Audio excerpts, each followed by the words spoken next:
I've got a big update for you in the disappearance of Lynette Hooker in the Bahamas.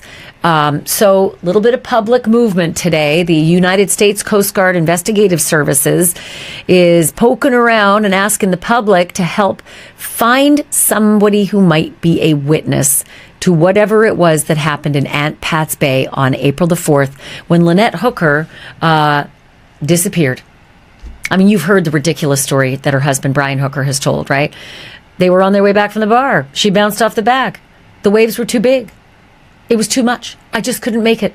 I lost her. I drifted for 9 hours and ended up 4 miles away. All of it horseshit. But now it's just a matter of proving it. Okay? It's a matter of proving it. I personally believe that Brian Hooker and Lynette Hooker made it back to their boat, Soulmate, that was anchored out in Aunt Pat's Bay just off of Elbow Key. And what's so critical here is that there were other people anchored there. Loads of people. It's popular anchorage because it's calm. You don't have 2 to 3 foot seas when the wind is blowing because you're in the lee of the island. And it's called Safe Harbor. That's why it's an anchorage. A couple of things I'm going to show you tonight. First of all, I'm going to tell you what boat this is because I have actually found it. I found the boat. I have the name of it. Coast Guard put out this picture. You couldn't make out what it was, couldn't make out what the boat was, you couldn't make out what the name of it was. Well, now I know what the boat is, and I got a picture that is way better than the U.S. Coast Guard has of that particular boat, the neighbor of Soulmate that night. And they didn't have their AIS tracking on that night. So they were kind of unknown to everybody. But we found them. So I hope the Coast Guard's watching this episode because I'm going to give you some information. Black water. No screams. No witnesses. Just a husband standing in the dark, telling a story that fewer people believe every single day. He said Lynette Hooker bounced out of a dinghy. Said the waves pulled her away from him. Said he drifted for 9 straight hours through the Bahamas night, helpless, alone, unable to save his wife. But now, that story is starting to crack wide open. Because sailors looked at the weather, investigators looked at the location, and people who know those waters are saying the same thing quietly to each other. That doesn't make sense. The anchorage was protected. The water was reportedly calm. The distance he drifted? Too short. 9 hours for only a few miles. And then came the part that shook people the most. Another boat nearby. Possible cameras. Motion sensors. Lights. AIS tracking. Meaning this case may not depend on memory anymore. The boat itself may have recorded pieces of that night. Think about that. A woman disappears. No body. No confirmed accident. No proof she was ever lost where Brian said she was. And still, the systems on board may have kept watching long after Lynette was gone. Now investigators are asking new questions. Questions about timelines, about flares in the night sky, about what neighboring boats may have seen floating near Soulmate after dark. Because if Lynette never disappeared out there in open water, pause, then something else happened, somewhere much closer. Maybe right beside the boat, maybe on board it. And if that's true, then the ocean didn't hide the truth. Someone did. Then this case landed in front of somebody who refused to let it go. Ashley Banfield. And no, she wasn't sitting there sounding polished and detached like this was just another headline moving across a screen. You could hear the frustration in her voice. Real frustration. The kind that happens when somebody keeps hearing a story that doesn't fit together no matter how many times it gets repeated. Because Ashley didn't approach this like internet drama. She went after the details. Marine charts, wind direction, tide movement, boat positioning, distance calculations, anchorage conditions, and piece by piece, Brian Hooker's version started looking weaker. According to Brian, Lynette bounced out of the dinghy in rough conditions. Big waves, strong currents, chaos in the water. But sailors familiar with that exact area started speaking up. And what they described sounded completely different. Protected harbor. Shallow water, calmer conditions, nearby boats anchored all around them. One experienced boater after another looked at the story and said the same thing in different ways. That water doesn't behave like he says it did. And then came the part people can't stop thinking about. Brian claimed he drifted helplessly for hours. Couldn't control the dinghy. Couldn't make it back. Couldn't save his wife. But other mariners started asking questions regular people might never think to ask. Why didn't he anchor? Why didn't he paddle back? Why didn't nearby boats notice a major emergency happening in a crowded anchorage? Because here's the thing people who live around boats understand immediately. If somebody is stranded in open water yelling for help, other boaters notice. Fast. Especially near an active harbor. Especially before full darkness. Especially if flares were allegedly involved. And once Banfield started publicly walking through those contradictions, this case changed. Completely. It stopped feeling like a tragic accident story, and started feeling like something people were trying to untangle before evidence disappeared forever. You could almost hear the shift happen online in real time. People weren't just asking where Lynette was anymore. They were asking if the story about how she vanished was ever true to begin with. And that right there? That's what shook this case wide open. Because the deeper people looked into Lynette Hooker's disappearance, the less it looked like an accident. And before we go further, I want you to subscribe to Unseen Motive if you haven't already. Because this case keeps changing fast, and every new detail raises even bigger questions about what may have happened to Lynette that night. According to Brian Hooker, everything went wrong in seconds. Lynette falls backward out of the dinghy. One paddle breaks. The current takes her away. The wind pushes him off course. And suddenly this former Marine, this experienced boater, this man who had lived on the water for years, says he could do absolutely nothing to save his wife. Nothing. He says he drifted through the dark for 9 straight hours. No control. No way back. Just floating helplessly across the Sea of Abaco until morning. That's the story. But then people started measuring it. And that's when everything changed. Because the reported distance? Only around 4 miles. 4. Not 40. Not some massive overnight sweep out into dangerous open ocean currents. For miles. And the boating community immediately locked onto that number. Experienced sailors started looking at maps, studying wind reports, checking marine conditions from that exact night. And one by one, the questions started piling up. If the currents were really that strong, why didn't he drift farther? If the wind was truly out of control, why was the movement so limited? Why didn't he anchor the dinghy? Why didn't nearby boats hear screaming, splashing, or emergency flares? Why didn't anyone report seeing a desperate rescue attempt happening in an area filled with anchored vessels? And maybe the biggest question of all, how does an experienced boater spend 9 hours supposedly fighting for survival and end up traveling such a short distance? That part bothered people deeply, because survivors usually remember chaos, panic, desperation. But this route, the more experts analyzed it, the less chaotic it looked. It started looking controlled, measured, almost contained, and that realization hit hard. Because once the timeline stopped making sense, people started re-examining every single thing Brian claimed happened that night. The broken paddle, the drift, the weather, the currents, the supposed rescue effort, all of it, and little by little confidence in the story started collapsing. Not online gossip, not conspiracy theories. People with real boating experience were openly saying this account didn't line up with the physical reality of those waters. That's what makes this case so disturbing. You're not just hearing two sides argue anymore. You're watching a story slowly come apart under its own weight. And once that starts happening in a missing persons case, fear changes shape. Because now people aren't asking, where did Lynette go? They're asking something far worse. What actually happened before she disappeared? And for a lot of people following this case, this stopped sounding like a survival story a long time ago. It started sounding like a credibility collapse. This is where the case starts to feel uncomfortable in a very different way. Because Brian's version of that night paints chaos. Rough water, violent movement, a helpless situation unfolding out in the dark. But when investigators and local boaters started mapping the actual location, the picture didn't match the story. Not even close. This wasn't open ocean. It wasn't isolated water. It wasn't some unreachable stretch where no one could hear or see anything. It was an anchorage, protected water, sheltered by land, used by multiple boats at the same time, and around it, people, boats sitting on anchor, homes along the shoreline, vacation properties with lights still on, Easter weekend traffic moving through the area, life, which immediately turns everything into a different kind of question. Because if the water was as violent as described, somebody else would have felt it.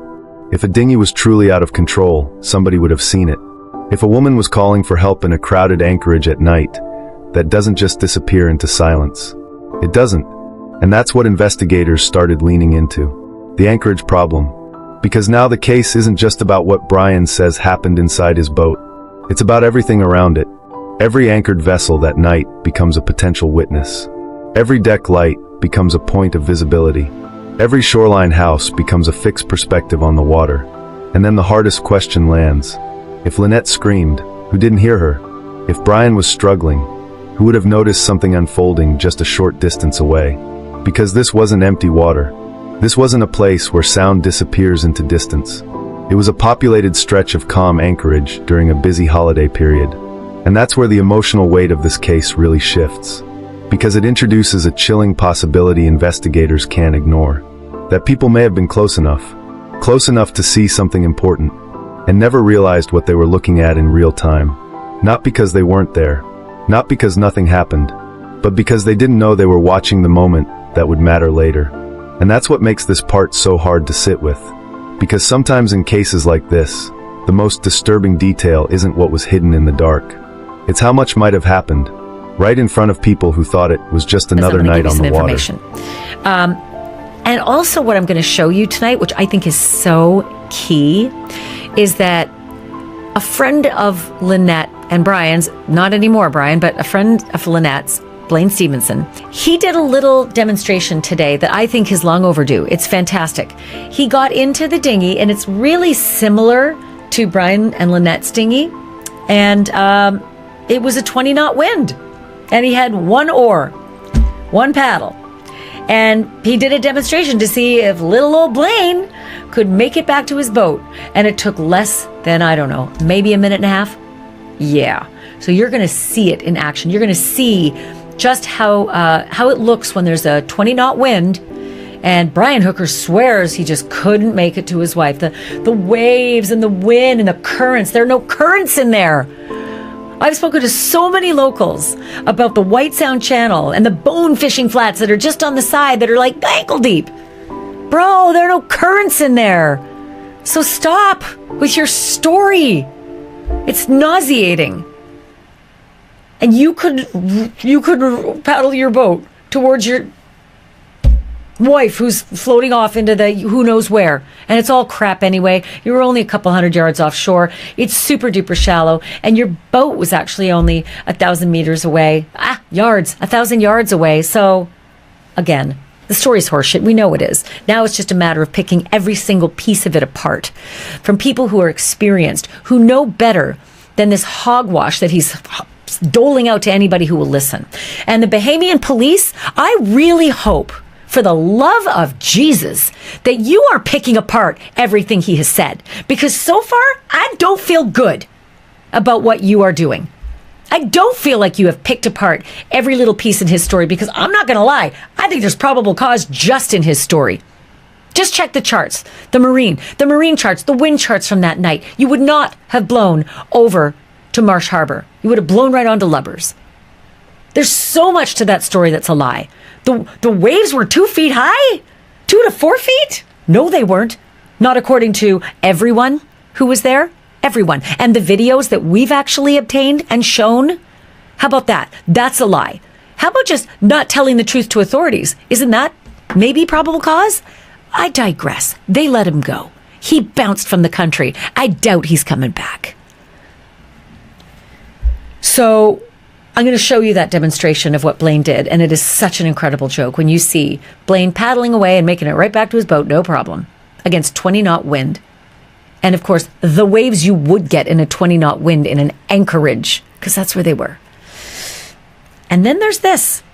So Coast Guard cherry picks a news organization and sends out a fuzzy, lousy photo. Says, can you put this out? CBS. And we're looking for whoever owns this boat. But they don't know what the make of the boat is. Too hard to tell. Can't see the name on the boat. So it's a real, mystery. Well, thanks for being on Drop Dead Serious instead of CBS, because we actually found the boat. And we have a better picture of the boat.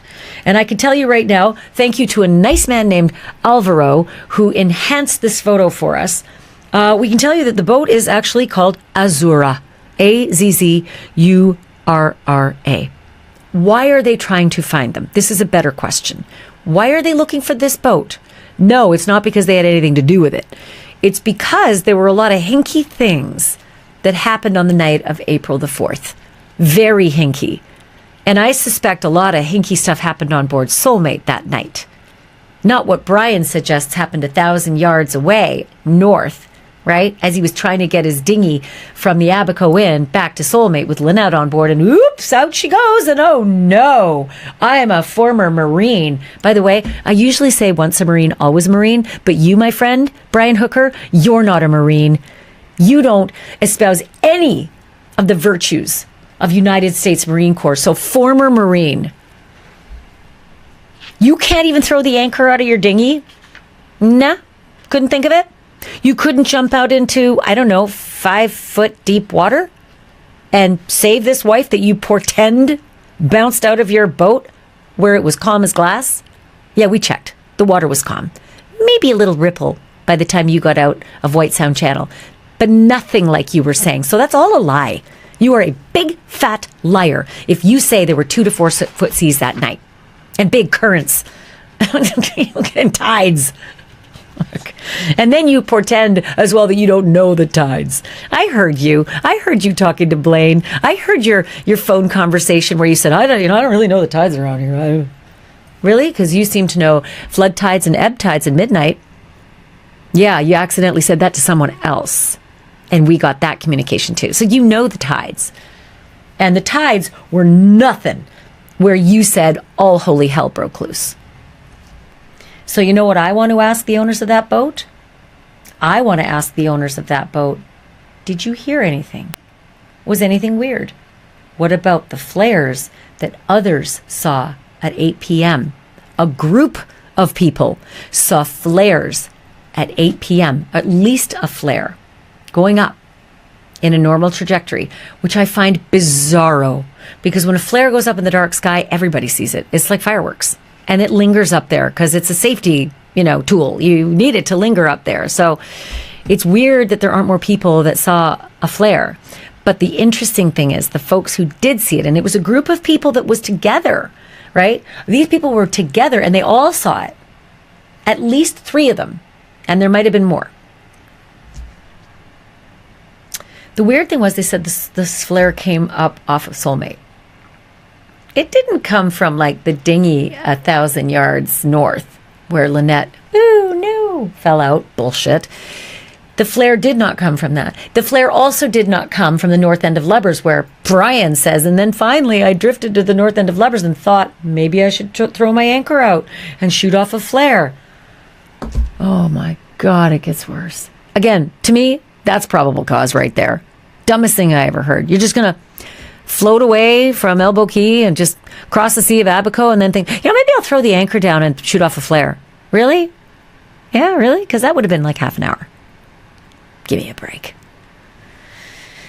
So it's interesting to know if the neighbor boat, Azura, if they saw a flare, if they heard any yelling, if they heard any banging below deck or above deck. Did they see a dinghy cross past their transom or their bow heading to the neighbor, Soulmate? Did they see that dinghy being brought up in the davits in the back? Because, a lot of people will tie their dinghies to the back, but people steal dinghies. They do at night. It's like a shitty thing, but they're shitty people. And people steal dinghies. They untie them and they steal them. Some people chain them, but other people just bring them up on the davit. Much harder to steal them that way. Not impossible, but what did Azura see? What did Azura hear? If anything. They may not know any of this story, but if you're watching and you're in the sailing community, and for the love of God, I know there are so many of you who have been following this because it's a sailor's story. And I know many of you have glommed onto this and you're following this. And thank you. Don't forget to subscribe. Please do me a favor and get on the Coconut Network. Please find the owners of Azura. We want to talk to them. We want to let them know that they're very important cogs in this wheel right now. They may have critical, information for this investigation. They may hold the linchpin. They may say, it was around 8 o'clock. We were finishing up our dinner and we were waving to the, Lynette and Brian over they were in the cockpit of their Soulmate. By the way, I keep, forever I was calling it a catch. It's not. It's a 46-foot sloop. My apologies. It's a sloop. I finally figured it out. It's a sloop. Sloop, sloop, sloop. Sloops usually go up on either end. But so did they notice a couple on board the sloop? Say after 7:45 at night, when there should be no couple on board the sloop, because hell broke loose, according to Brian. 7:45, they were 1,000 yards away from that sloop and never made it there. She went out. Brian lost a paddle. Wah, couldn't do it. Couldn't make it. Couldn't save her. Threw a floaty swim thing to her, but not even a life jacket. There were 2 in the boat. And then floated for 9 hours to Marsh Harbor. Did they see that? So much that they could be able to offer. Do they have security cameras? Because lots of people do. Lots of people have security cameras on their boats. You know what else some people have? And we think Brian and Lynette had it. Triggered lights. Motion sensor lights. Did their motion sensor lights go off anytime after, say, 7:45? 7:41, 8 o'clock, midnight?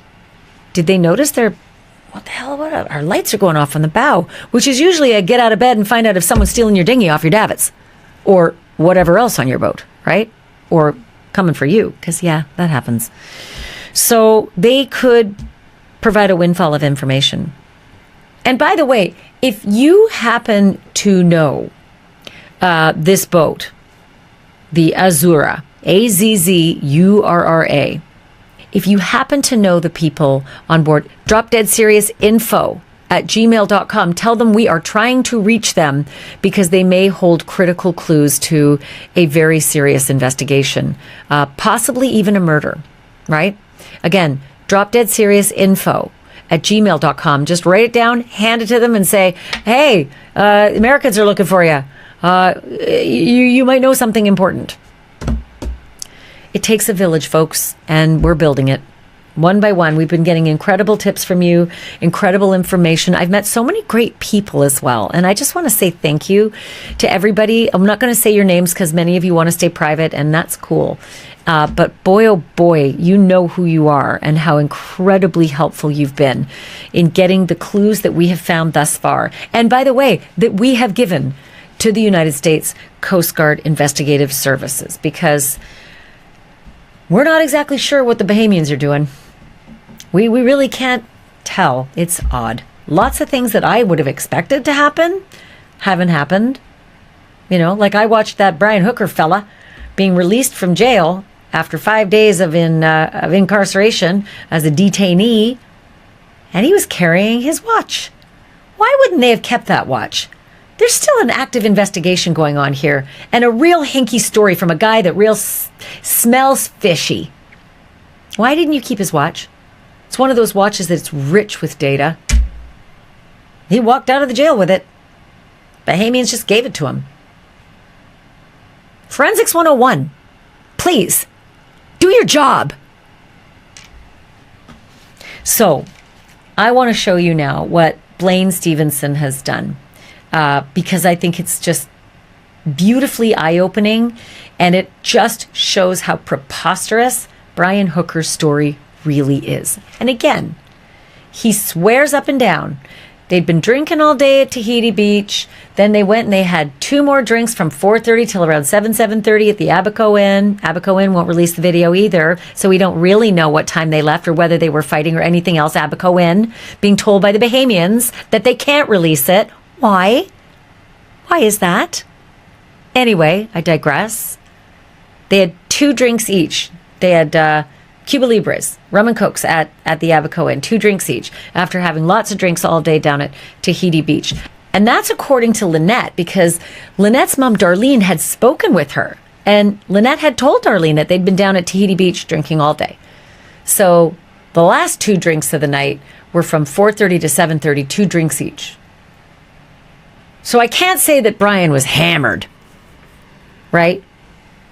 It doesn't really make sense. She just bounced out of the boat. I couldn't even know where I was. No, but he told the fire and rescue guys the next day. I just was so confused. I was just so confused. Really? Really? After 2 Cuba Libres in 3 hours. Yeah, you'd been drinking most of the day, but now it's like 7 o'clock at night. You're just so confused. It was bright daylight, fella. It doesn't get dark till 8. So spare me. I was so confused. I was so confused. All they wanted to know was, where did your wife go out? We're trying to find her. What was she wearing? Oh, a black bathing suit. Really? Really? That's it, huh? Because we found pictures of her wearing an aqua bathing suit cover-up, as well as a bright blue scarf on her head. You just neglected to say that to the search and rescuers. Were you not desperate to find her? Clearly not. I wonder why. I wonder why. See where I'm going with this, right? Really, for me, this is all about proving every little thing that he said is preposterous. Because it is. So, here he is, trying to paddle, right? Says she's bounced out, and I lost one of the oars, and the pin broke, and off it went. Sure. You're lying about that, too, because you didn't even have the seat. You had taken the seat out of your dinghy, and you can't oar unless you're sitting really close towards the back where the pins are, or you'd be on your knees. But the anchor was in the middle of your boat, so you couldn't be on your knees. So how are you rowing with your back to your wife? Spare me. Just any kind of boating person. You don't have to be a skilled mariner to put the pieces together here. And clearly he thinks we're all really dumb, really dumb. And again, I can't reach her, and I'm paddling ex-Marine my ass. You are just a pussy. Because maybe you aren't, but it means you're a real liar, So I want to show you what it looks like to try to paddle against 20-knot winds and the waves that would be churned up in the lee of an island like Elbow Key, because it's an anchorage. It's the reason people anchor there. It's calm in the lee. And they were just 150 feet offshore, according to him. Yards. Let's give him yards. Sorry, 150 yards offshore, according to him. That's what he told the rescuers. So you're 150 yards offshore. That's an easy one, right? But no, couldn't figure that one out. It might have been hip deep water because it's so shallow in that area. But no, couldn't figure that one out either. Couldn't just jump out. Lynette wouldn't just put her feet down. You put a story together real quick in some kind of panic and didn't think through the details, because the devil, man, Lucifer loved living in the details. Devil's in the details, buddy. Should have checked the depth. So I want you to see Blaine Stevenson now, because he did something amazing. Blaine, thank you. I love it that you did this. Blaine has been waking up every single day thinking through scenarios, thinking through possibilities, thinking through fact versus bullshit. Blaine has been a huge help to me. And I want you to see, he has a YouTube channel called Sailing Cameo. And this demonstration is Blaine. And let me give you the specs on Blaine's dinghy, because Brian and Lynette had an 8-foot dinghy. Blaine is a 10-foot dinghy. Brian and Lynette had a rigid, not inflatable dinghy. Oh, Blaine has a rigid, not inflatable dinghy. It's like plastic, okay? It weighs 220 pounds. I don't know the weight of Brian and Lynette's, but I can tell you that the description from the fire and rescue guys as they were towing it was that the wind the next day, way out in the middle of the Sea of Abaco, was kind of like they thought it might get like launched up because it's plastic, right? So Blaine's is not that far off of Brian and Lynette's dinghy. So this demonstration is really apples to apples for the most part, other than Blaine's in a different area than Elbow Key. But water's water, wind is wind, waves are waves.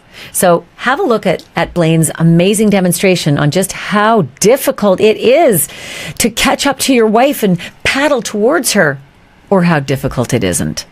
Let's talk about what's really in your makeup. Most of us spend a lot of time worrying about what we eat, what we drink, how we take care of our families, but we cake our faces in makeup full of chemicals that we can't even pronounce. Your skin is your body's largest organ, so whatever you put on it, that's absorbed. And it's why I use Toups & Company. Here's what I love. Their liquid foundation and their face primer, they don't just cover your skin, they actually nourish it. Most makeup requires constant touch-ups, or it leaves your skin feeling kind of heavy and clogged, but this stuff feels incredibly light, doesn't cake, and it actually lasts throughout the day. If you're tired of using makeup with mystery chemicals, you don't have to anymore. Simplify your routine and actually feel good about what you're putting on your skin. Head to toupsandco.com/Banfield. They're offering my listeners 25% off your first order with the code Banfield. Again, that's Toups and Co. Let me spell it. TOUPSANDCO.com/Banfield. Toupsandco.com/Banfield. Use the code Banfield for 25% off your first order. You can always just click the link in the description too. So today we got some high winds, seeing sustained 15 and above. I've seen gusts up to 22. I think as we whip back around here, we'll see that increase. I can feel it picking up. I guess the question is, when we get these high winds, are you able to paddle a dinghy against them? So I'm going to wait for the wind to pick up a bit, set up a tripod, and see how well I do rowing with one paddle. My dinghy is 10 feet. It's rigid. It is not inflatable. It's made out of plastic and weighs about 220 pounds. Yeah, so next shot will either be of me showing the wind up in the 20s, and then after that should be of me paddling a dinghy and seeing how well I do. I do have the engine available to me if I fail, because I do not know the answer to this one. Okay, so I saw 20, so we're staying above 18, so I'm going to go for it. Drop down to 17 there. Or above 15 knots, holding steady.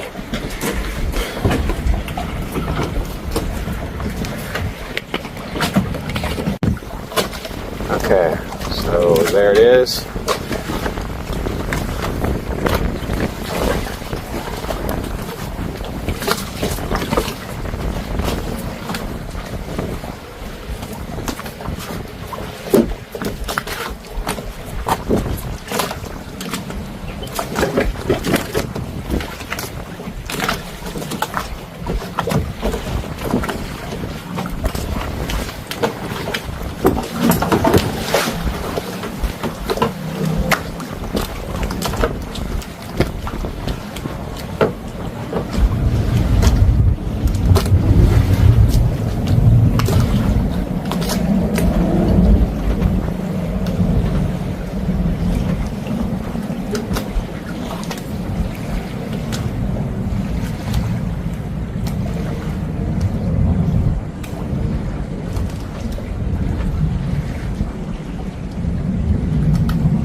I'm all good, thank you.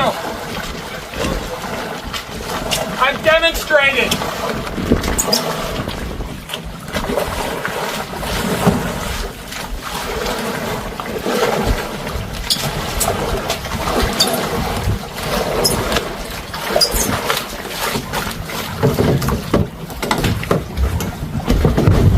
Was it fun? No. Did 3 boats come out and stare at me? Yes.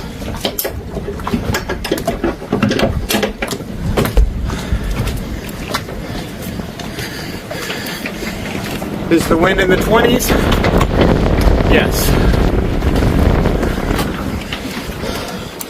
Make of that what you will. And did you catch that little bit at the end?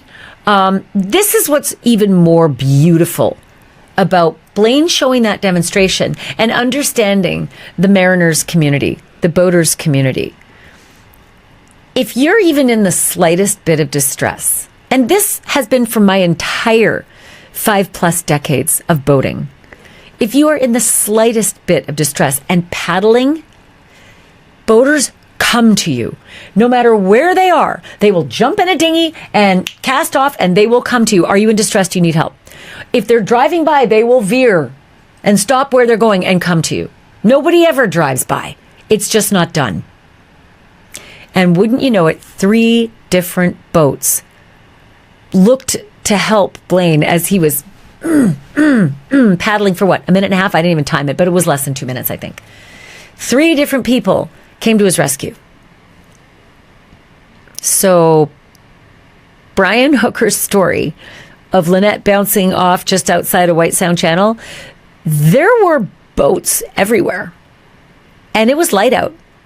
You leave the Abaco Inn at 7:30, and that's the very latest that we've got on the timeline. Could have been earlier. You leave the Abaco Inn at 7:30 with that little dinghy going 4 miles an hour. You're going to be at Soulmate in about 12 minutes. You're going to be at that turnaround from White Sound Channel about 4 to 6 minutes. Okay? And there are houses all the way along. And there are boats all the way along. And there are boats crossing up and down, north and south on Elbow Key, all along the key. You're not going to be having this emergency without anybody seeing you. Loads of boats are just anchored just south of you. Not even, like maybe 500 yards. Maybe. Someone's going to come to your aid. Unless it didn't happen. Yeah. Unless it didn't happen quite the way you say it happened, Brian Hooker.